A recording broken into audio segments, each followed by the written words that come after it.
Now, one person who knows these issues well is Loretta Mester. She served as president of the Cleveland Fed from 2014 until June of last year. Now, think about this. She was at the helm for all of President Trump's first term, the pandemic, and the 40-year high inflation, we all remember it, of 2022. And Loretta Mester joins us now. A warm welcome to the program on Fed Day, no less. We're really fortunate to have you here. I do want to get your first impression. Thanks for being here. I do want to get your first impressions. Lower growth, higher inflation. As we just said, you were at the table. How do you view the Fed's assessment, and how do you believe it will handle the White House, the Trump policies going forward? Yeah, well, I think the chair was very explicit about how they're going about it. And I think the forecast changed in the way that should have been expected, given what the data we've gotten, and what the uncertainty around the economy can do to people's spending and business spending. I mean, we saw that in the first Trump administration, when there was a lot of uncertainty about the tariff policy, that there was uncertainty, and that uncertainty actually weighed on business investment. It's hard to make decisions that are long-term investment decisions if you really don't know what the policies are going to be. I remember many businesses telling me at the time, and the businesses I'm talking to today are still telling me, hey, just tell me what the rules of the game are, or I can play the game. But if I don't know the rules of the game, it's hard to play the game. So that basically means that they're on a sort of a wait and see. And so their decisions are going to be shorter run decisions. They're not going to really want to make long-term investment decisions in an environment where there's uncertainty. And same thing for consumers, right? No consumer really needs to spend all their money if they don't really know what's around the corner.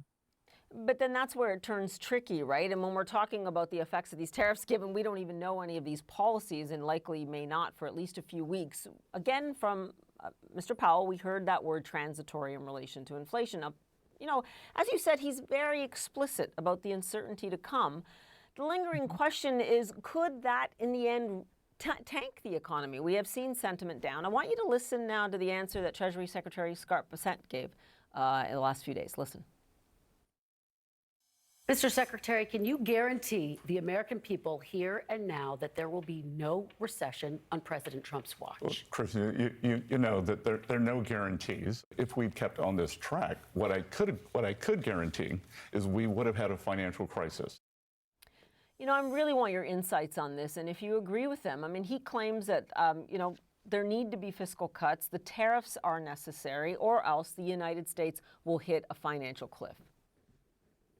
So everything's about timing, isn't it, and dynamics. So it is true that we're not on a sustainable fiscal path over the medium to longer run. And that's something that all administrations going back many, many years have said. Steps have been taken in some administrations to try to rein in spending, but in general, right, we haven't done a good job as a country to do that. So that's true. But there's also the effects of sort of how you go about doing that. And that also can affect the economy. And I think we're seeing some of that in sort of people's feeling a little insecure in terms of where things are going. So again, it's one of these, yes, I think everyone can get behind the fact that we need to get our fiscal house in order. We want government to be as efficient as it can be.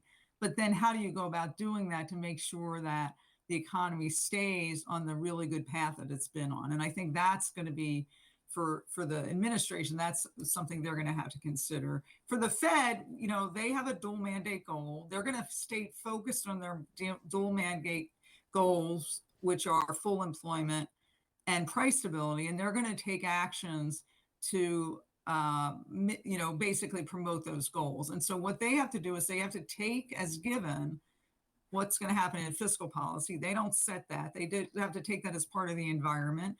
And not only our fiscal policy, but also what happens on our trading partners, because, they are, deciding how they're going to react to tariffs. Mm-hmm. And then that's part of the economic environment that they have to react to. So there's a lot of uncertainty around that.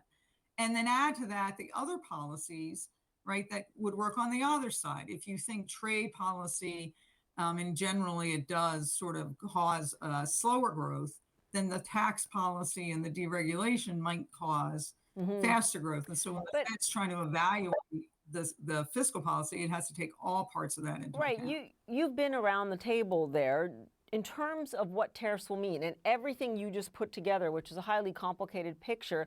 Can you view tariffs as mere friction, or do you believe it might require a wholesale recalibration of what the Fed might have to do in 6 months, 9 months, a year?